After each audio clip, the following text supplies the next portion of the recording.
Hello viewers, আশা করি সকলে ভালো আছেন। আজকের এই ভিডিওতে আমি আপনাদের সাথে ফাংশন নিয়ে আলোচনা করব।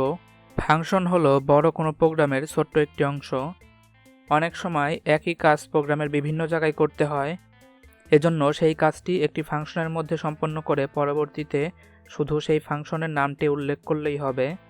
ফাংশন তৈরি করার জন্য ডেফ কিওয়ার্ড ব্যবহার করা হয়। ফাংশন তৈরি করতে হবে ওপরে এবং এটি কল করতে হবে নিচে। তো চলুন বিষয়টি আমরা প্র্যাকটিক্যালি দেখি। ফাংশন তৈরি করার জন্য আমরা ডেফ কিওয়ার্ডটির ব্যবহার করব। এরপরে আমরা আমাদের যে নামে ফাংশনটি তৈরি করতে চাই সেই নামটি দিতে হবে।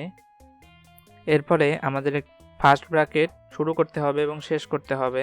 এরপর কোলন চিহ্ন দিয়ে নিচের লাইনে ইনডেন্টেশন সহকারে আমরা যত লাইন লিখব সব আমাদের এই ফাংশনটির অংশ হবে। আমরা এখানে একটি মেসেজ প্রিন্ট করছি।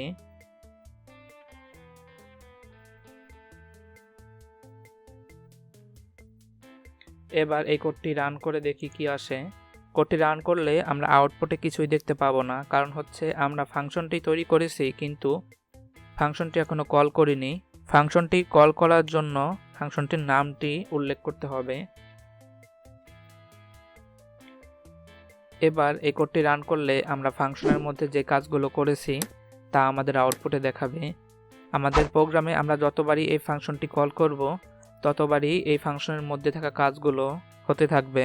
এখানে লক্ষ্য করে দেখুন, আমরা যা কাজ করেছি তা এই ফাংশনের মধ্যেই শেষ করে দিয়েছি। এই ফাংশন থেকে আমরা কোনো ভ্যালু রিটার্ন করিনি। ফাংশন থেকে কোনো ভ্যালু রিটার্ন করার জন্য আমাদের রিটার্ন কিওয়ার্ডটির ব্যবহার করতে হবে। এবার আমরা সাম নামে একটি ফাংশন তৈরি করব।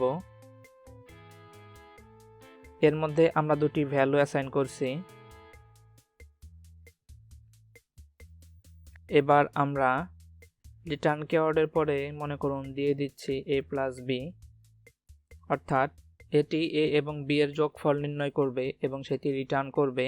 এই রিটার্ন করা মানটি এই সাম ফাংশনটির মধ্যে জমা থাকবে। এবার আমরা চাইলে সরাসরি ফাংশনটিকে প্রিন্ট করতে পারি অথবা কোনো ভ্যারিয়েবলের মধ্যে নিয়ে তারপর প্রিন্ট করতে পারি বা ব্যবহার করতে পারি।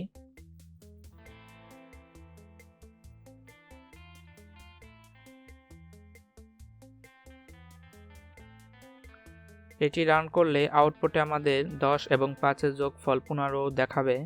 এখানে আমরা a এবং b এর মান সরাসরি উল্লেখ করে দিয়েছি। আমরা এটি না দিয়ে আমরা ফাংশনটি কল করার সময় এই ব্র্যাকেটের মধ্যে আমাদের মানগুলো দিয়ে দিতে পারি। এজন্য আমাদের ফাংশন তৈরি করার সময় আর্গুমেন্ট হিসেবে আমাদের মানগুলোকে দিয়ে দিতে হবে। আমরা এখানে a এবং b এর মান আর্গুমেন্ট হিসেবে নিতে চাচ্ছি এবং এখানে রিটার্ন করতে চাচ্ছি a এবং b। মনে রাখতে হবে আমরা এখানে যে মানটি আর্গুমেন্ট হিসেবে দেব বা যে ভ্যারিয়েবলটি আর্গুমেন্ট হিসেবে দেব আমাদের রিটার্ন করার সময় সেই ভ্যারিয়েবলগুলোকেই ব্যবহার করতে হবে। এবার আমরা সাম ফাংশনের মধ্যে দুটি ভ্যালু দিয়ে দিচ্ছি।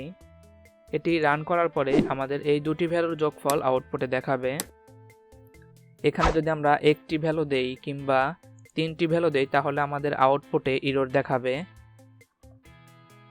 এজন্য আমরা ফাংশনটি তৈরি করার সময় যে কয়টি ভ্যালু দেব আমাদের অবশ্যই ফাংশনটি কল করার সময় সেই কয়টি ভ্যালু দিয়ে দিতে হবে। আমরা চাইলে ফাংশন তৈরি করার সময় একটি ডিফল্ট ভ্যালু দিয়ে দিতে পারি, যেমন আমরা এখানে c=20 দিয়ে দিচ্ছি। এবার আমরা এখানে a+b+c দিচ্ছি। এবার যখন আমরা এই ফাংশনটি কল করব তখন আমাদের তৃতীয় ভ্যালুটি না দিলেও চলবে। এটি রান করলে আউটপুটে আমাদের তৃতীয় ভ্যালুটির মান সহ যোগ করে আউটপুটে দেখাবে। আমরা চাইলে এখানে তৃতীয় ভ্যালুটি দিয়ে দিতে পারি। এটি দিলে আমাদের এই মানটি ওভাররাইট হয়ে আমাদের দেওয়া মানটি ব্যবহৃত হবে।